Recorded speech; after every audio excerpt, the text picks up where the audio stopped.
에버그린 커뮤니티 교회 주일 예배에 참석하신 모든 분들을 환영합니다. 이 시간 주님의 크신 역사가 함께하는 귀한 시간 되시길 바랍니다. 저희 다 같이 기도드리겠습니다. 주님 감사합니다. 이 시간 저희를 주님 앞에 모아주시고 예배드리는 귀한 시간 주심을 감사드립니다. 이 시간 저희의 정성을 모아 주님께 예배하는 시간 되게 도와주시고 저에게 큰 은혜, 귀한 시간이 되게 역사해 주시옵소서. 지금 여러 가지 일로 어려움을 당하고 있습니다. 주님, 어려운 때 주님을 바라볼 수 있도록 도와주시고 더욱더 주님만을 의지하는 저희들 되게 도와주시옵소서. 또 이 어려운 때를 신앙 성장의 계기로 만들 수 있도록 도와주시고 더욱더 주님을 의지하는 것을 배우는 귀한 시간으로 사용해 주시옵소서. 이 시간을 주님께 맡기옵나이다. 저에게 필요한 말씀으로 깨우쳐 주시옵소서. 모든 것 주님께 맡겨올 때 이 모든 말씀 우리 주님 예수 그리스도의 이름 받들어 간절히 기도드리옵나이다. 아멘. 저희 다 같이 하나님의 말씀 보겠습니다. 오늘 말씀은 야고보서 1장 1절로 8절 말씀입니다. 야고보서 1장 1절로 8절 말씀 저희 다 같이 보겠습니다. 하나님과 주 예수 그리스도의 종 야고보는 흩어져 있는 12지파에게 문안하노라. 내 형제들아, 너희가 여러 가지 시험을 당하거든 온전히 기쁘게 여기라. 이는 너희 믿음의 시련이 인내를 만들어내는 줄 너희가 알미라. 인내를 온전히 이루라. 이는 너희로 온전하고 구비하여 조금도 부족함이 없게 하려 함이라. 너희 중에 누구든지 지혜가 부족하거든 모든 사람에게 후히 주시고 꾸짖지 아니하시는 하나님께 구하라. 그리하면 주시리라. 오직 믿음으로 구하고 조금도 의심하지 말라. 의심하는 자는 마치 바람에 밀려 요동하는 바다 물결 같으니 이런 사람은 무엇이든지 주께 얻기를 생각하지 말라. 두 마음을 품어 모든 일에 정함이 없는 자로다. 아멘. 우리는 지금 사면초가라는 설교 시리즈를 하고 있습니다. 우리는 살면서 사면초가의 상황에 당면할 수 있습니다. 이럴 때 우리는 어떻게 해야 합니까? 우리는 부부관계에, 자녀들과의 관계에, 경제적으로, 건강상에, 또 연로하신 부모님을 돌보는 일에 사면초가의 상황을 당할 수 있습니다. 그러면 우리는 하나님께서 우리에게 관심이 없으시고 우리를 향한 아무런 계획이 없으시고 또 우리에게 화가 나셨다고 잘못 생각할 수 있습니다. 그리고 또 우리는 잘못된 생각을 할 수 있습니다. 나는 다시는 행복해지지 않을 거야. 좋은 결과가 절대로 오지 않을 거야. 이제는 포기해야 되겠다. 이런 생각을 할 수 있습니다. 하지만 우리는 이렇게 생각하면 안 됩니다. 이렇게 생각한 적이 있었다면 여러분만 이렇게 생각했던 것이 아닙니다. 성경에 나오는 많은 사람들도 이렇게 생각한 때가 있었습니다. 우리는 오늘 야고보가 기록한 말씀에 대해 생각해 보겠습니다. 야고보서에 기록된 그 말 중에 계속해서 나오는 단어가 있습니다. 그것은 바로 믿음이라는 단어입니다. 야고보가 이 단어를 계속해서 반복한 이유는 우리 모두에게는 믿지 않으려는 경향이 있기 때문입니다. 우리에게는 믿지 않으려는 경향이 있습니다.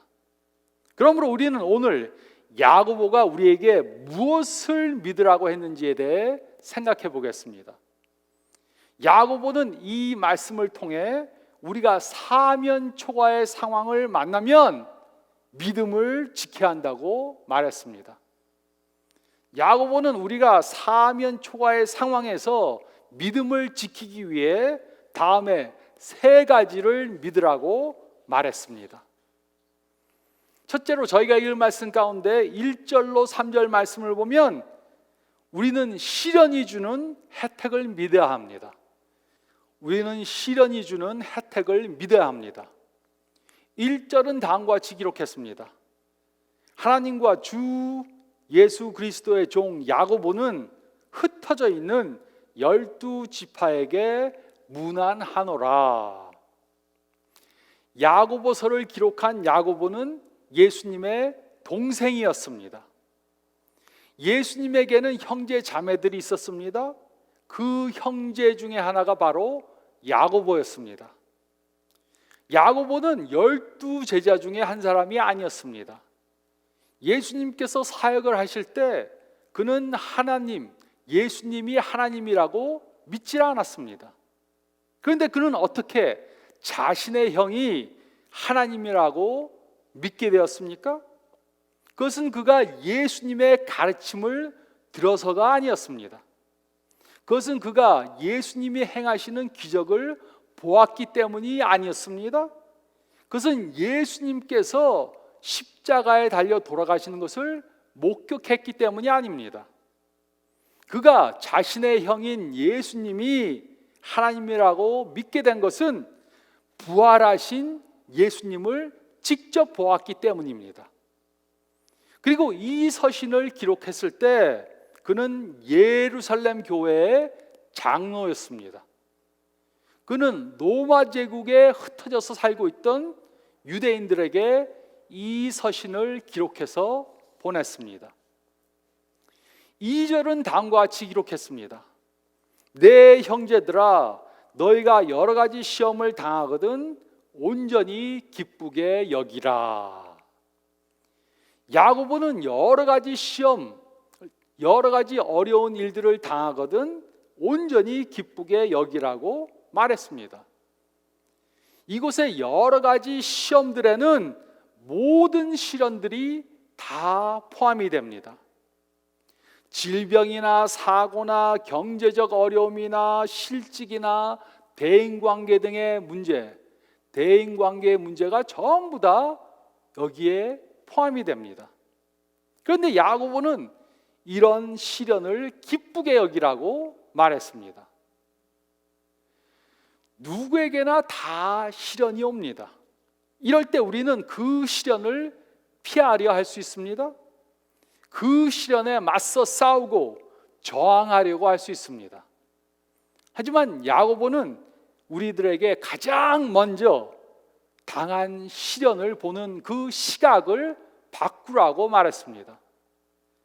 우리가 당한 그 시련을 부정적으로만 보지 말고 긍정적으로 보라고 말했습니다. 시련을 당하거든 온전히 기쁘게 여기라고 말했습니다. 그것이 어떻게 가능합니까? 시련이 오는데 어떻게 기뻐할 수 있습니까? 야고보는 우리가 어떤 시련을 당한지도 모르면서 어떻게 그 당한 시련을 기쁘게 여기라고 말할 수 있었습니까? 우리에게 시련이 왔습니다. 그런데 할 수 있는 것이 아무것도 없습니다. 그러면 우리는 그 시험이 온 것을 기쁘게 생각해야 합니다. 어려운 시련을 당하면 우리는 그 시련을 긍정적으로 보아야 합니다. 그 이유가 무엇입니까? 3절은 다음과 같이 기록했습니다. 이는 너희 믿음의 시련이 인내를 만들어내는 줄 너희가 알미라. 야고보는 우리가 당하는 시련이 우리의 믿음을 시험할 것을 알았습니다. 우리가 당하는 시련들은 우리의 믿음의 진실성을 보여줍니다. 우리가 당하는 시련들은 우리의 믿음이 얼마나 진품인가 보여줍니다. 짝퉁이 아닌 것을 보여주는 것입니다. 그러므로 하나님께서 왜 우리들에게 시련이 오는 것을 허락하시는 것입니까?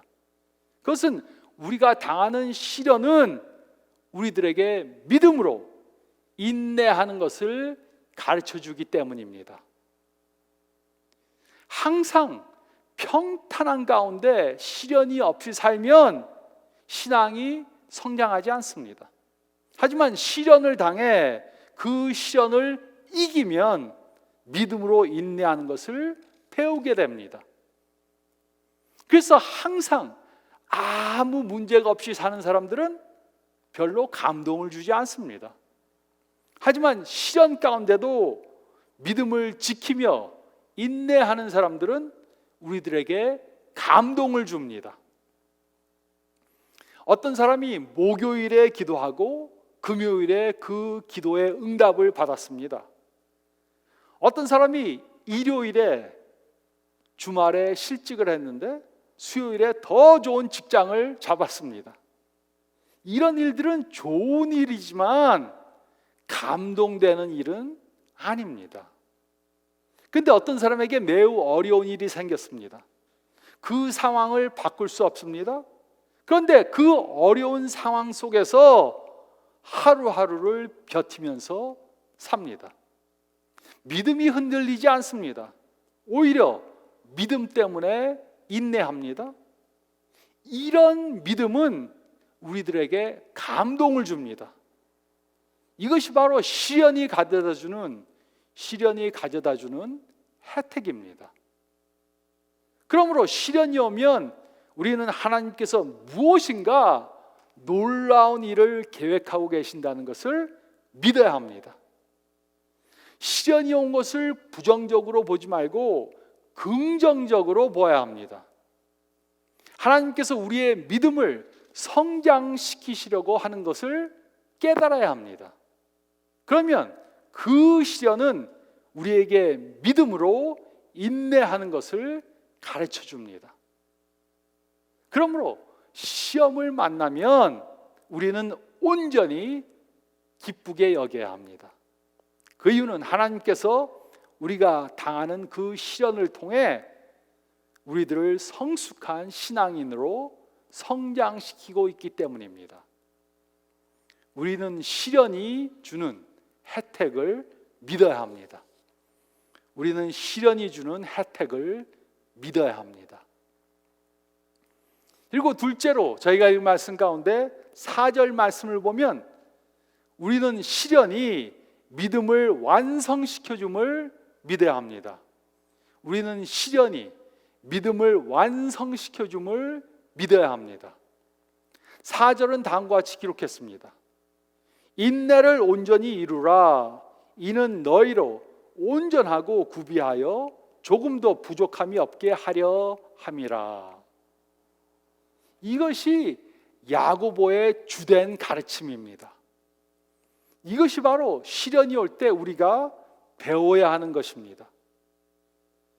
시련이 닥치면 우리는 하나님께서 우리 가운데 일하고 계신다는 것을 깨달아야 합니다. 우리 혼자 홀로 있는 것이 아닙니다. 그러므로 우리는 그 상황을 벗어나려고만 해서는 안 됩니다. 이혼을 하려고 하면 안 됩니다. 파산을 하려고 하면 안 됩니다. 잔술을 쓰려고 하면 안 됩니다. 술 마시려고 하면 안 됩니다. 마약을 복용하려고 하면 안 됩니다. 그 환경에서 도망하려고 하면 안 됩니다. 또 다른 사람을 탓해도 안 됩니다. 하나님께서는 어떤 놀라운 일을 완성하려고 하고 계십니다. 하나님께서는 우리 안에 있는 믿음을 완성하시려고 하고 있다는 것을 우리는 믿어야 합니다. 그러므로 우리는 인내를 완성시켜야 합니다. 우리가 인내해야 하는 영역이 우리의 결혼 생활일 수 있습니다. 그것이 자녀를 돌보는 것일 수 있습니다. 그것이 직장에서 일하는 것이 될 수 있습니다. 그것이 건강 문제일 수 있습니다. 그것이 부모님을 모시는 것일 수 있습니다. 우리가 지금 당한 문제가 바로 하나님께서 지금 역사하고 있는 영역입니다. 그 문제가 바로 하나님께서 역사하는 영역입니다.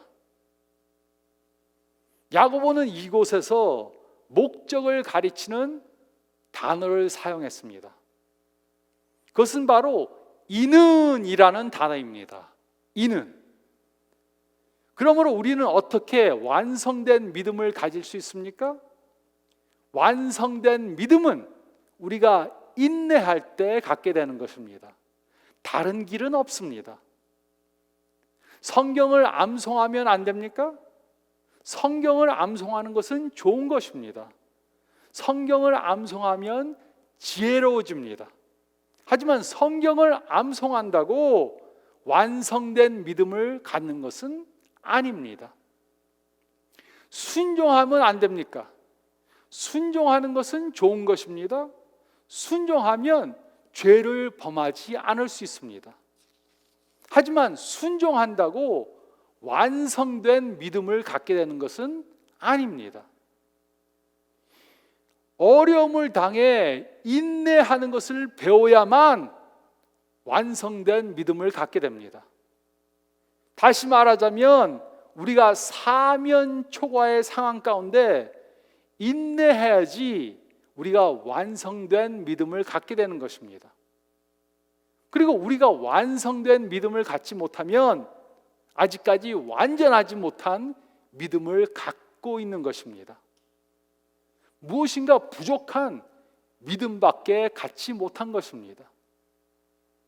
물론 우리는 어려운 상황을 당하는 것을 원하지 않습니다. 어려운 상황을 당하는 것을 좋아하는 사람은 아무도 없습니다. 하지만 어려운 상황을 당하지 않으면 우리의 신앙은 완성될 수 없습니다. 어려운 상황에서 인내하면 우리의 신앙은 더 깊어집니다. 어려운 상황에서 인내하면 우리의 간증은 더 감동을 가져다 줍니다. 어려운 상황에서 인내하면 우리는 하나님께 더 영광을 돌리게 됩니다. 우리들의 신앙은 시험과 시련을 통해 성숙해집니다. 이렇게 온전한 인격을 이루는 것이 하나님께서 갖고 있는 뜻입니다. 그것이 하나님께서 원하시는 것입니다. 이것이 우리가 이 세상에서 사는 동안 해야 하는 훈련입니다. 우리는 시련이 믿음을 완성시켜 줌을 믿어야 합니다. 우리는 시련이 믿음을 완성시켜 줌을 믿어야 합니다. 그리고 셋째로 저희가 이 말씀 가운데 5절로 8절 말씀을 보면 우리는 하나님께서 지혜 주심을 믿어야 합니다. 우리는 하나님께서 지혜 주심을 믿어야 합니다.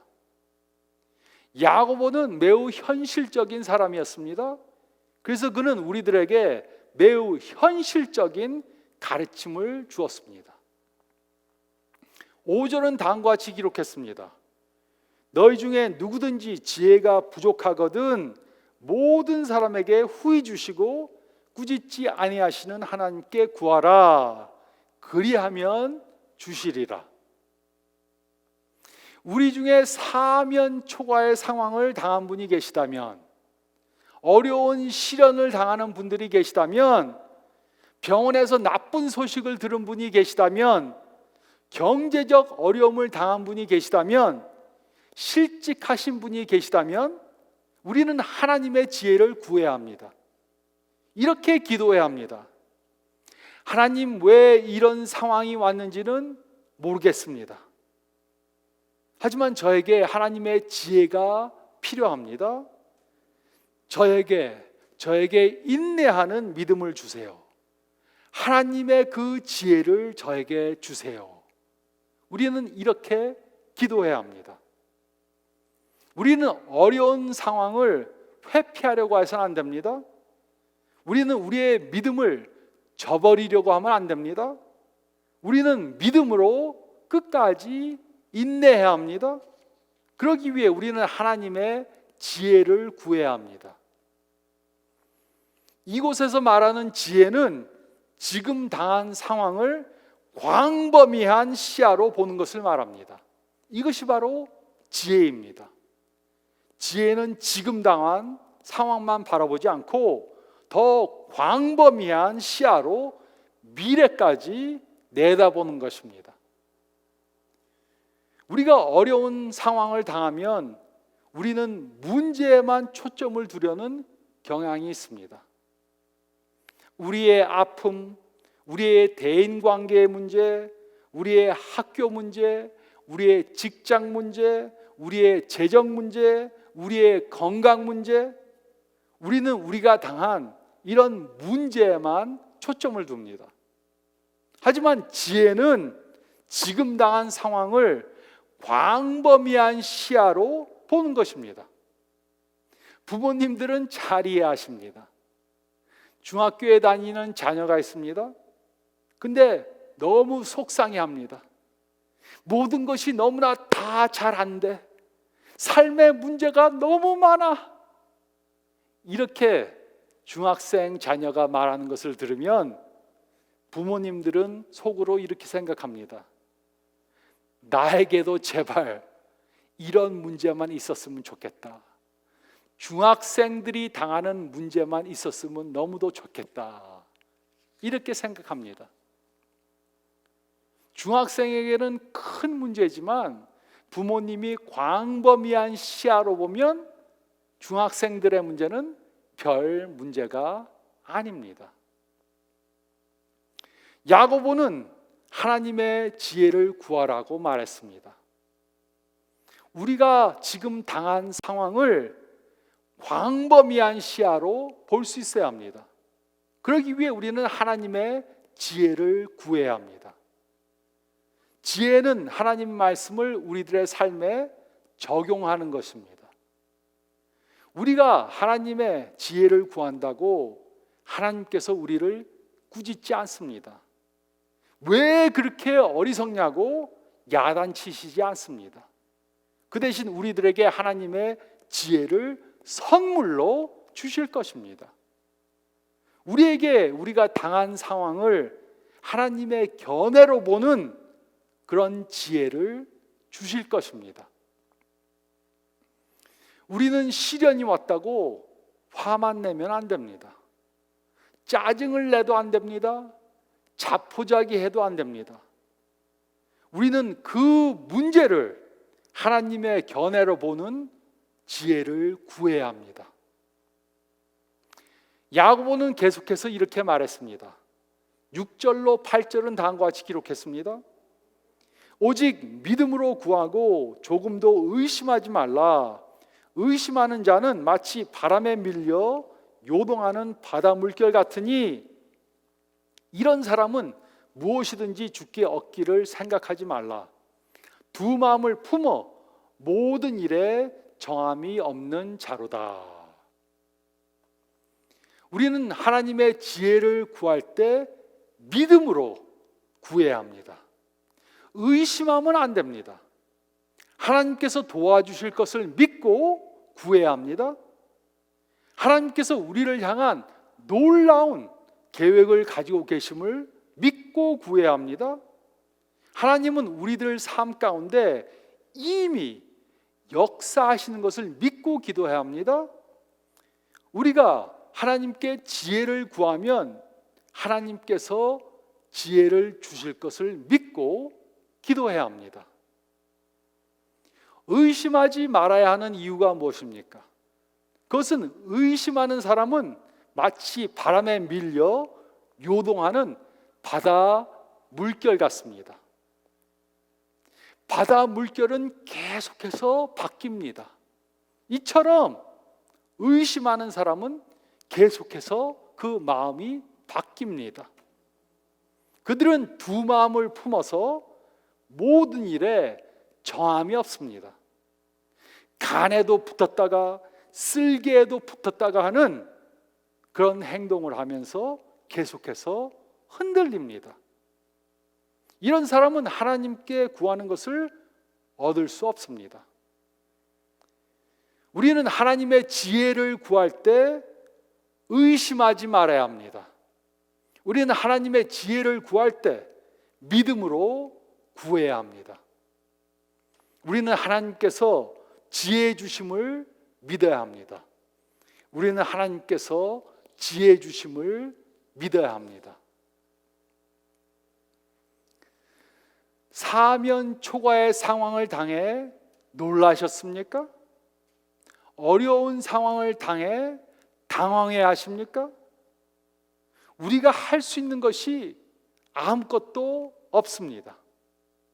어떻게 해야 할지 모릅니다. 하지만 우리는 우리가 당한 그 상황을 무조건 부정적으로 보면 안 됩니다. 어려움이 왔다고 하나님이 우리를 저버리신 것이 아닙니다. 어려움이 왔다고 하나님께서 우리를 향한 아무런 계획이 없는 것이 절대로 아닙니다. 어려움이 왔다고 우리를 사랑하시지 않는 것이 절대로 아닙니다. 우리는 우리의 생각을 바꿔야 합니다. 하나님께서 가장 적합할 때 우리가 당한 그 어려운 상황을 아름답게 만들어 주실 것을 우리는 믿어야 합니다. 하나님께서는 지금 우리들 가운데 역사하고 계십니다. 우리 안에 완전한 믿음을 완성해 가고 계십니다. 우리는 시련이 우리 가운데 하고 있는 그 일을 마치게 해야 합니다. 사면 초과의 상황을 당하면 우리는 하나님께서 우리를 향한 아무런 관심도 없고 우리를 향한 아무런 계획도 없고 우리에게 화가 나셨다고 잘못된 생각을 합니다. 이것은 절대로 사실이 아닙니다. 우리는 하나님의 계획을 믿어야 합니다. 우리는 하나님께서 우리 가운데 역사하신다는 것을 믿어야 합니다. 하나님께서 우리의 믿음을 완성해 가시고 계신다는 것을 믿어야 합니다. 그리고 우리는 시련 가운데 믿음으로 인내해야 합니다. 믿음의 완성은 우리가 시련을 당해 인내할 때 생깁니다. 하나님께서 우리가 지금 당한 그 어려운 환경을 바꾸시지 않는 것은 그 환경을 사용해서 우리로 성장하게 하기 위해서입니다. 그러므로 이번 주 동안에 해야 할 숙제를 드리겠습니다. 이번 주 동안 매일 이렇게 기도하시기 바랍니다. 하나님, 제가 당한 상황을 바꾸시지 않는 것은 이 상황을 사용해서 저를 성장시키려는 것임을 믿게 도와주세요. 저에게 이 상황을 하나님의 견해로 볼 수 있는 지혜를 주세요. 이렇게 기도하시기 바랍니다. 매일 아침마다 기도하시기 바랍니다. 매일 저녁마다 이렇게 기도하시기 바랍니다. 하나님, 제가 당한 상황을 바꾸시지 않는 것은 이 상황을 사용해서 저를 성장시키려는 것임을 믿습니다. 저에게 이 상황을 하나님의 견해로 볼 수 있는 지혜를 주세요. 이렇게 아침마다 저녁마다 기도하시기 바랍니다. 그러면 우리 안에 완전한 믿음이 형성되어져 가는 것을 보게 될 것입니다. 이 사실을 믿고 사면 초과의 상황 속에서 완전한 믿음을 형성해 가시는 저와 여러분들이 되시기를 좋으신 예수님의 이름으로 축원드립니다. 저희 다 같이 기도드리겠습니다. 다 같이 머리를 숙이시고 오늘 말씀 다시 한번 묵상해 보시기 바랍니다. 여러분이 당한 그 사면 초과의 상황이 무엇입니까? 여러분이 당한 그 시련이 무엇입니까? 어려운 일이 무엇입니까? 그 상황을 회피하려 하지 말고 하나님께서 그 상황을 사용하셔서 여러분을 영적으로 성장시키려고 하신다는 것을 믿어야 합니다. 하나님께서 그 당한 상황을 바꾸시지 않는 것은 그 당한 상황을 사용하셔서 우리를 영적으로 성장시키기 위한 것입니다. 그러므로 그 당한 상황을 하나님의 견해로, 시야로 볼 수 있는 그 지혜를 매일 구하시기 바랍니다. 제가 기도하겠습니다. 주님 감사합니다. 오늘 이 말씀을 저에게 주시고 이 말씀을 통해 저희가 당한 어려움을 하나님의 시야로 볼 수 있는 지혜를 주심을 감사드립니다. 하지만 저희는 많은 때 지혜가 부족합니다. 지금 당한 그 문제밖에 보질 못합니다. 어려운 상황을 하나님의 관점에서 보는 그 지혜를 허락하여 주시옵소서.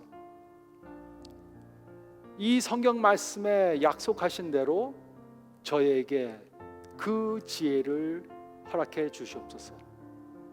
그러므로 믿음으로 인내하며 저희들의 신앙을 성장시키는 저희가 되고, 그렇게 함으로 저희만 바뀌는 것이 아니라 저희 주위 사람들에게도 하나님의 역사를 보여주는 저희 모두가 되게 도와주시고, 그렇게 한 주 동안 살아가게 주님 도와주시옵소서. 특별히 지금 어려움 당한 많은 분들이 있습니다. 주님 찾아가서 위로해 주시고 이 말씀으로 격려해 주시고 다시 한번 믿음의 눈으로 당한 그 어려운 상황을 바라보게 도와주시옵소서.